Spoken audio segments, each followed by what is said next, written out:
দাদা পীরের sign board ব্যবহার করে ফুরফুরা যদি কোনো পীরজাদা যদি বলে যে আমি যদি অমুক স্টেজে থাকতাম, হ্যাঁ, ওকে লাথি মেরে স্টেজ থেকে ফেলে দিতাম। যা বলো, এটা কি দাদা হুজুরের হচ্ছে আপনার আওলাদ বা দাদা হুজুরের আপনার বাড়ির ছেলেদের কথাবার্তা বলে মনে হবে কি? তখন যে মনে হবে কি? মনে হবে না। দাদা হুজুর বলছে যদি কোনো ব্যক্তি কিয়াম সালাম প্রতিদিন না ওঠে তাকে তোমরা টেনে তুলবে না। যে একজন ব্যক্তি স্টেজে বসে আছে বা একজন নিচেই বসে আছে, আমি উঠেছি সালাম পড়বো, আপনারা উঠেছেন, ধরেন বসে আছে, আমি কি বলবো যে ওকে কোমরে লাথি মেরে স্টেজ থেকে ফেলে দেবো? কি ঠিক হবে কি বলা? বলা কি ঠিক হবে? যে না, মুস্তাহসান জায়েজ, পড়লে সওয়াব আছে, না পড়লে সওয়াব নেই, পড়লে সওয়াব আছে, না পড়লে গুনাহ নাই। খবরদার আপনারা বাড়াবাড়ি করবেন না। যারা বাড়াবাড়ি করছে সে ফুরফুরার পীরজাদা হোক, ফুরফুরার যেই হোক, মনে রাখবেন দাদা হুজুরের আপনার সিলসিলার গণ্ডির বাইরে গিয়ে বাড়াবাড়ি করছে। যে দাদা হুজুরের সিলসিলার গণ্ডির বাইরে আজকে আমরা উঠে দাঁড়িয়েছি সালাম কিয়াম পড়ার জন্য, তাই তো? এই কিয়াম সালাম পড়া কি? কিয়াম সালাম পড়া হারামও নাই, বেদাতও নাই, ফরজও নাই। কিয়াম সালাম পড়া হলো মুস্তাহসান জায়েজ। মনে রাখবেন, আপনার যদি কোনো ব্যক্তি পড়ে নেকি সওয়াব পাবে, যদি কোনো ব্যক্তি না পড়ে নেকি সওয়াব পাবে না। পড়লে সওয়াব আছে, না পড়লে সওয়াব নাই, পড়লে সওয়াব আছে, না পড়লে গুনাহ নাই। কে বললেন? মুজাদ্দিদুল জামান দাদা হুজুর বলেছেন কিয়াম সালাম পড়া হলো মুস্তাহসান জায়েজ। এবং দাদা হুজুর পীর কেবলা বলেছেন যদি কোনো ব্যক্তি কিয়াম সালাম পড়ার জন্য উঠে পড়ে তাকে বাবা তোমরা টেনে বসাবে না, আর যে ব্যক্তিটা বসে থাকবে ওকে বাবা তোমরা টেনে কি তুলবে না। তাই তো নাকি? কত সুন্দর দেখেন আদর্শ, কত সুন্দর কথাবার্তা। যে আল্লাহর ওলি দাদা হুজুর, পাঁচ হুজুর, আল্লামা রুহুল আমিন সাহেব হুজুর, দাদা পীরের খলিফা, ইনাদের মধ্যে কিন্তু বাড়াবাড়ি পাবেন না। যে আর দাদা পীরের সাইন বোর্ড ব্যবহার করে ফুরফুরা যদি কোনো পীরজাদা যদি বলে যে আমি যদি অমুক স্টেজে থাকতাম, হ্যাঁ, ওকে লাথি মেরে স্টেজ থেকে ফেলে দিতাম। যা বলো, এটা কি দাদা হুজুরের হচ্ছে আপনার আওলাদ বা দাদা হুজুরের আপনার বাড়ির ছেলেদের কথাবার্তা বলে মনে হবে কি? তখন যে মনে হবে কি? মনে হবে না। দাদা হুজুর বলছে যদি কোনো ব্যক্তি কিয়াম সালাম প্রতিদিন না ওঠে তাকে তোমরা টেনে তুলবে না। যে একজন ব্যক্তি স্টেজে বসে আছে বা একজন নিচেই বসে আছে, আমি উঠেছি সালাম পড়বো, আপনারা উঠেছেন, ধরেন বসে আছে, আমি কি বলবো যে ওকে কোমরে লাথি মেরে স্টেজ থেকে ফেলে দেবো? কি ঠিক হবে কি বলা? বলা কি ঠিক হবে? যে না, মুস্তাহসান জায়েজ, পড়লে সওয়াব আছে, না পড়লে সওয়াব নেই, পড়লে সওয়াব আছে, না পড়লে গুনাহ নাই। খবরদার আপনারা বাড়াবাড়ি করবেন না। যারা বাড়াবাড়ি করছে সে ফুরফুরার পীরজাদা হোক, ফুরফুরার যেই হোক, মনে রাখবেন দাদা হুজুরের আপনার সিলসিলার গণ্ডির বাইরে গিয়ে বাড়াবাড়ি করছে। যে দাদা হুজুরের সিলসিলার গণ্ডির বাইরে দাদা পীরের সাইন বোর্ডটা ব্যবহার করছে, যে আপনার বাড়াবাড়ি করছে, মুসলমানের মধ্যে দ্বন্দ্ব, ঝামেলা, অশান্তি লাগানোর জন্য এরকম কথা মুসলমানের মধ্যে ভাগ করে রেখেছে। এই সমস্ত ব্যক্তি এদের থেকে আপনারা দূরে থাকবেন। আল্লাহ আমাদের প্রত্যেককে বোঝার তৌফিক দান করেন। জোরে বলুন আল্লাহুম্মা আমিন। আর একটু জোরে হবে না? ওই মদিনা শরীফে আমার আপনার নবী শুয়ে শুয়ে নিজের কানে শুনে থাকে। আরেকবার জোরে বলুন, আরো জোরে হবে না? যে আমার আপনার নবী রওজা মুবারক হলো মদিনা শরীফ। যে আওলাদের রাসূল বলা হতো ইমাম হাসান, ইমাম হোসেন হুজুর, তাই তো নাকি? আওলাদের রাসূল ইমাম হাসান, ইমাম হোসেন হুজুরকে বলা হয় এনারা হলেন আওলাদের রাসূল। যে ইমাম হাসান এবং ইমাম হোসেন হুজুরকে আল্লাহ জান্নাতের সরদার আল্লাহ করেছেন। জোরে বলুন দাদা। জান্নাতের সরদারের নাম হলো কি? ইমাম হাসান, ইমাম হোসেন হুজুরকে আল্লাহ জান্নাতের সরদার করেছে। কিন্তু ইমাম হাসান, ইমাম হোসেন হুজুরের রওজা মুবারকটা কোথায়, অর্থাৎ কবর মুবারক কোথায়? আল্লাহর রাসূলের রওজা মুবারক হলো মদিনা শরীফ, আর ইমাম হাসান, ইমাম হোসেন হুজুরের কবর মুবারক হলো কোথায়? যে ইতিহাস সাক্ষী দেয় ইমাম হাসান হুজুরের কবর মুবারক হলো মদিনার একটা কবরস্থান আছে, যে কবরস্থানটার নাম আপনার পাওয়া যাচ্ছে কিতাবের মধ্যে জান্নাতুল বাকি কবরস্থান। কি নাম? জান্নাতুল বাকি। আর এই জান্নাতুল বাকি কর্মস্থানটা হচ্ছে কোথায়? মদিনা শরীফে। এবং জান্নাতুল বাকি কর্মস্থানটা কতটা বড় এরিয়া আপনারা শুনলে অবাক হবে। অনেকে আমার ভাই চাচা আপনারা মা বোনেরাও গেছে, তবে আপনাদের বলে যাই ইমাম মালিক হুজুর যে ইমাম মালিক হুজুর কিতাবের মধ্যে লিখছেন ওই জান্নাতুল বাকি কর্মস্থানের ভেতরে একটা নাই দুটো নাই, যে কিছু কম বেশি 10,000 সাহাবা হুজুরের কবর মোবারক আছে। জোরে বলবেন দাদা, 10,000 কবর মোবারক মানে একটা জায়গায় 10,000 কবর মোবারক মানে কতটা বড় এরিয়া বুঝতে পারছেন? যে আমার আপনার গ্রামে পাড়ায় যে কবরস্থান আছে ওই কবরস্থানে কত মানুষের কবর আছে আমরা প্রত্যেকেই যদি হিসাব করি, কি হিসাব করে বার করা যাবে না? বার করা যাবে। কিন্তু জান্নাতুল বাকি কবরস্থানে ইমাম মালিক হুজুর তিনি কিতাবের মধ্যে লিখছেন ওই জান্নাতুল বাকি কবরস্থানে কিছু কম বেশি শুধু 10,000 আরো অনেক কবর মোবারক আছে, শুধু 10,000 সাহাবা হুজুরের কবর মোবারক রয়েছে। আমি আসিম বিল্লাহ সিদ্দিকী আমি নিজে ওই জান্নাতুল বাকি কবরস্থান একবার নয় আল্লাহ আমাকে নিয়ে গিয়েছিলেন, আমি বেশ কয়েকবার জান্নাতুল বাকি কবরস্থান গিয়ে জিয়ারত আমি করেছি। বিশাল বড় এরিয়া, মেন গেট থেকে আপনি ঢুকবেন একদম শত শেষ, আপনার হেঁটে হেঁটে হেঁটে হেঁটে হেঁটে হেঁটে যেতে যেতে অনেক সময় লাগে, অনেক বড় এরিয়া। ইমাম হাসান হুজুরের কবর মোবারকটা হলো ওই জান্নাতুল বাকি কবরস্থানের ভেতরে। একবার জোরে বলো, জোরে হবে না? ইমাম হাসান আর ইমাম হোসেন হুজুরকে আল্লাহ জান্নাতে সরদার করেছে। ইমাম হাসান হুজুরের কবর মোবারক হলো কোথায়? জান্নাতুল বাকি কবরস্থান। যে কবরস্থানটা হলো কোথায়? ওটাও হলো মদিনা শরীফ। যে কিন্তু আপনাদের ছোট ভাই ছেলে হিসাবে আপনাদের জানাই ইমাম হোসেন হুজুরের কবর মোবারকটা তাহলে কোথায়? ইমাম হাসান হুজুরের কবর মোবারক যদি জান্নাতুল বাকিতে হয় তাহলে ইমাম হোসেন হুজুরের কবর মোবারক কোথায়? তাহলে ইতিহাস আপনাদের বলতে হয়, ইতিহাস সাক্ষী দিচ্ছে ইমাম হোসেন হুজুর শহীদ হয়েছিল ওই স্থান, ওই জায়গাটার নাম হলো কি? ইমাম হোসেন হুজুর শহীদ হয়েছিল জায়গাটার নাম হলো কারবালার জমিন। তাই তো নাকি? কারবালার মাঠ, কারবালার জমিনে ইমাম হোসেন হুজুর শহীদ হয়েছিল।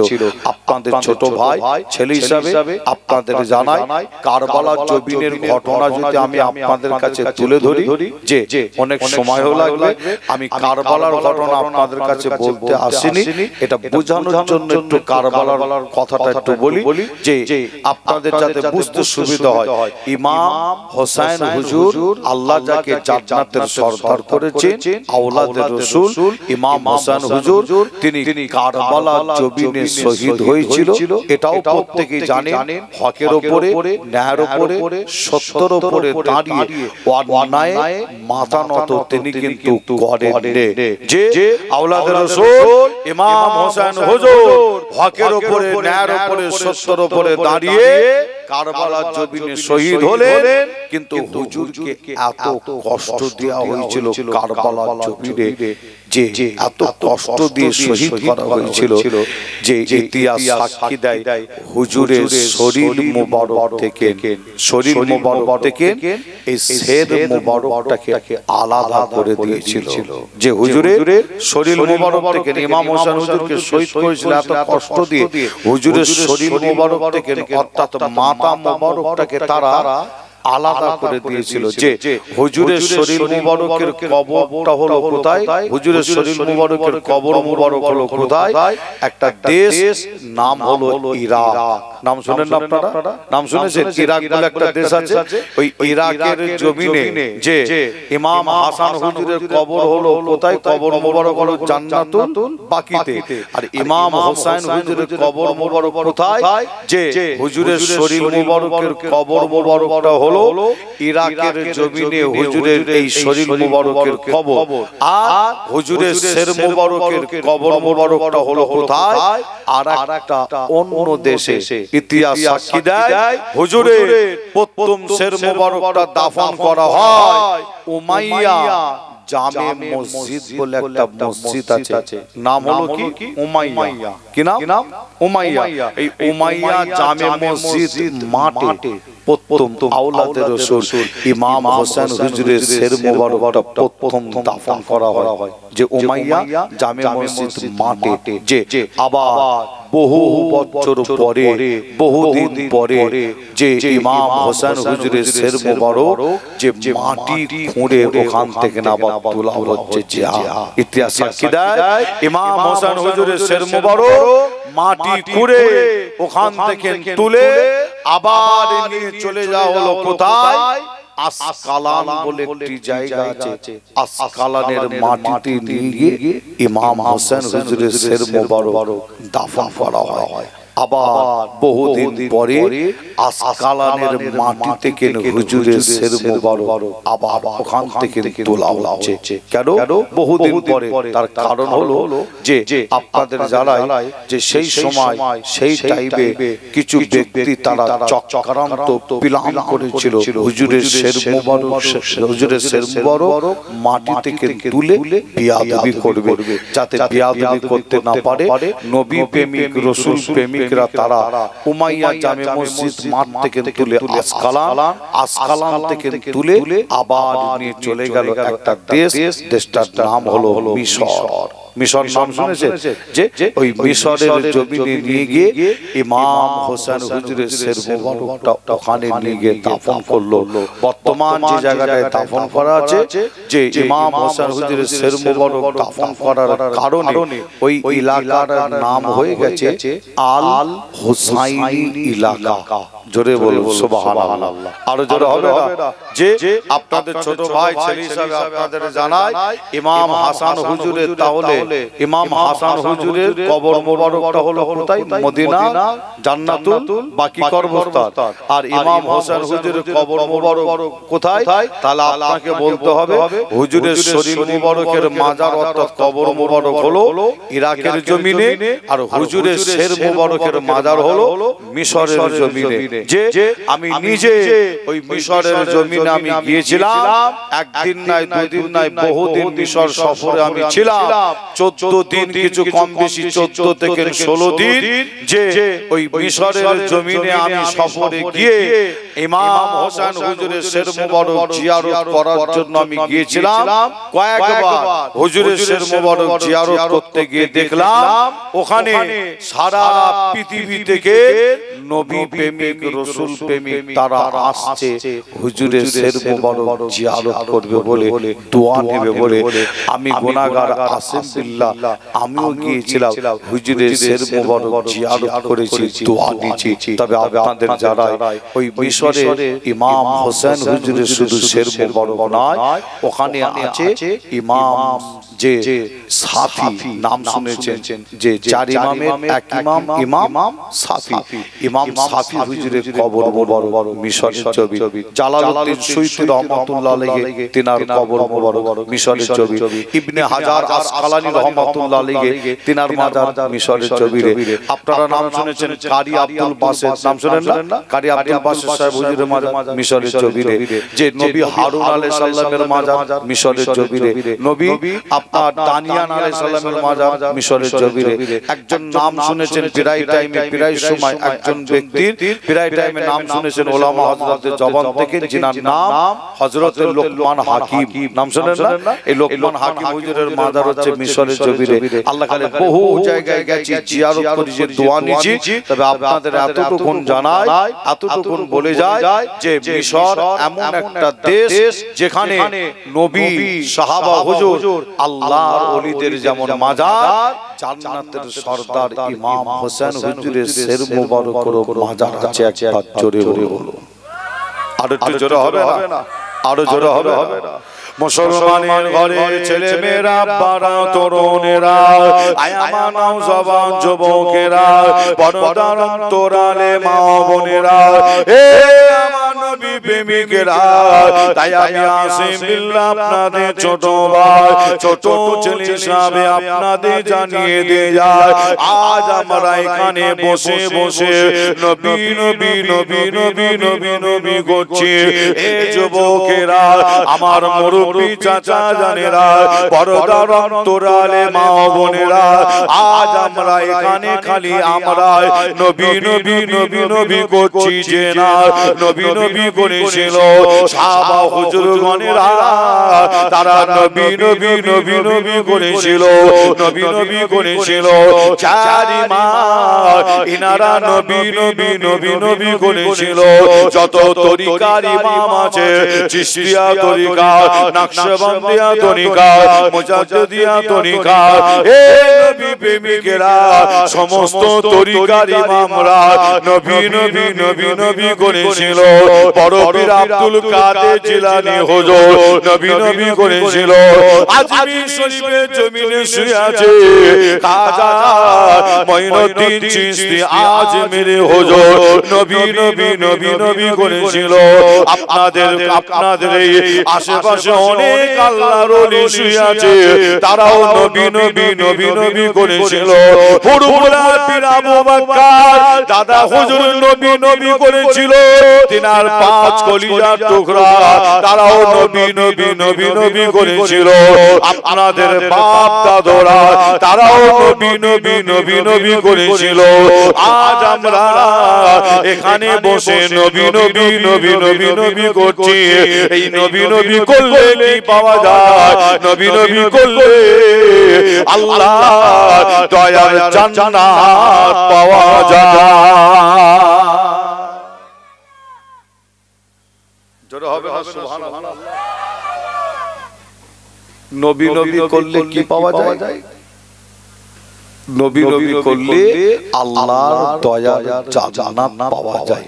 আরেকবার জোরে হবে না? আর একটু জোরে বলবো।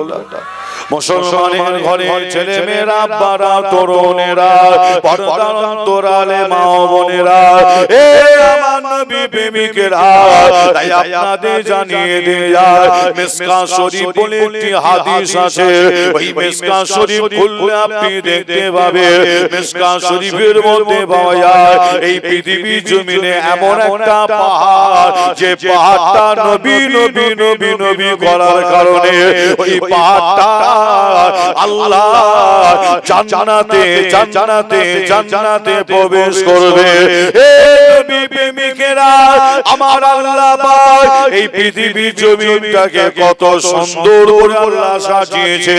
আল্লাহ পাক কিছু জায়গায় পাহাড় দিলে, কিছু জায়গায় সমুদ্র দিলে, কিছু জায়গায় নদী দিলে, কিছু জায়গায় জঙ্গল দিলে, কিছু জায়গায় মরুভূমি দিলে। আল্লাহ পাক পৃথিবী জমিনটাকে আল্লাহ কত সুন্দর করে সাজিয়েছে। কিছু জায়গায় পাহাড়, কিছু জায়গায় জঙ্গল, কিছু জায়গায় মরুভূমি, কিছু জায়গায় সমুদ্র। এই প্রেমিকেরা, এই পৃথিবী জমিনে অনেক পাহাড় আছে, অনেক পাহাড় আছে। তবে আপনাদের জানিয়ে দিয়ে যায়, একটা পাহাড় নবী নবী নবী নবী করার কারণে ওই পাহাড়টা, পুরো পাহাড়টা আল্লাহ জান্নাতে প্রবেশ করবে। ওই পাহাড়টার নাম মিসকাত শরীফের মধ্যে পাওয়া যায়। ওই পাহাড়টার নাম বলা হয় উহুদের পাহাড় বলা হয়, উহুদের জমিন বলা হয়, উহুদের ময়দান বলা হয়, উহুদের পাহাড় বলা হয়। প্রেমিকেরা, ওই উহুদের ময়দান এমন একটা ময়দান, ওই ময়দানে একটা লড়াই হয়েছিল, যুদ্ধ হয়েছিল ইসলামকে জিন্দা করার জন্য, কোরআনকে জিন্দা করার জন্য। ওই যুদ্ধের ময়দানে আমার আপনার নবী হাজির ছিল, সাহাবা হুজুররা হাজির ছিল। এই নবী প্রেমিকেরা, ওই ময়দানে যখন যুদ্ধ শুরু হয়ে যায়, ইতিহাস সাক্ষী দেয় ওই যুদ্ধের ময়দানে আমার আপনার নবী মাথা মোবারকের ভেতরে একটা তরবারের আঘাত আনা হয়েছিল।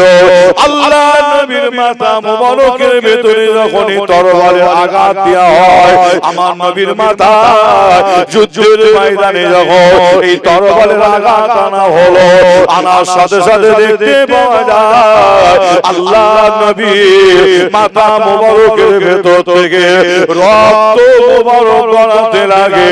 আমার আপনার নবী মাথা মোবারকের ভেতর থেকে রক্ত বেরোতে লাগে। এ নবী প্রেমিকেরা, আল্লাহ নবীর মাথা মোবারকের ভেতর থেকে ওই রক্ত মোবারক বার হয়ে আল্লাহ নবী সারা শরীরটা রক্তই লাল হয়ে যায়। এ বুকেরা, আমার আপনার নবী ওই সময় ওই উহুদের জমিনে দাঁড়িয়ে থাকতে পারে না। আল্লাহ নবী ওই সময় ওই উহুদের জমিনটার উপরে পড়ে গিয়েছিলেন।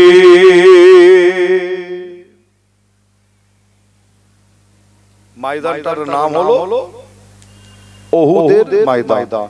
উহুদের জমিন, আবার উহুদের পাহাড়ও বলা হয়। আল্লাহ রাসূল বলছেন উহুদ পাহাড় আমি রাসূলুল্লাহ আমাকে ভালোবাসে। হাদিস শরীফের মধ্যে পাওয়া যাচ্ছে কি আমার নবী বলেছিলেন উহুদ পাহাড় আমি রাসূলুল্লাহ আমাকে ভালোবাসে। আর আমার নবী আবার বলছেন কি আমি নবী উহুদ পাহাড়টাকে ভালোবাসি। জোরে বলবেন না? আর একটু জোরে হবে না? যে আমার আপনার নবী বলছেন উহুদ পাহাড় আমি রাসূলুল্লাহ আমাকে ভালোবাসে, আর আমি নবী উহুদ পাহাড়টাকে ভালোবাসি। হাদিস শরীফ সাক্ষী দিচ্ছে ওই পুরো পাহাড়টা আল্লাহর জান্নাতে প্রবেশ করবে, অর্থাৎ যাবে। জোরে বলুন। আর জোরে হবে না? আজ আপনারা আমার কমিটি ভাইরা এই মাহফিলটা করেছে, আপনারাও এই মাহফিলে সহযোগিতা করেছে, অর্থ দিয়ে হোক সময় দিয়ে হোক, আপনারা মাহফিলে এসে বসেছেন নবীর মহব্বত ভালোবাসা বুকে নিয়ে। বলুন, আজ আমরা এখানে বসে বসে নবীর দুটো কথা, সাহাবা হুজুরদের দুটো কথা, আল্লাহর ওলিদের দুটো কথা বলছি, আল্লাহ রাসূলের কথা আলোচনা করছি, কোরআন হাদিসের কথা আলোচনা হয়। যে এখানে বসে বসে রাসূলের কথা আমরা আলোচনা করি, নবীর মহব্বত ভালোবাসা বুকে নিয়ে। বলুন, এই মহব্বতটা বেকার হবে বলে কি মনে হয়? কি বলছেন, বেকার হবে? যে ইনশাআল্লাহ এই মহব্বতটা বেকার হবে না যদি হকের উপরে, ন্যায়ের উপরে, সত্যের উপরে করেন।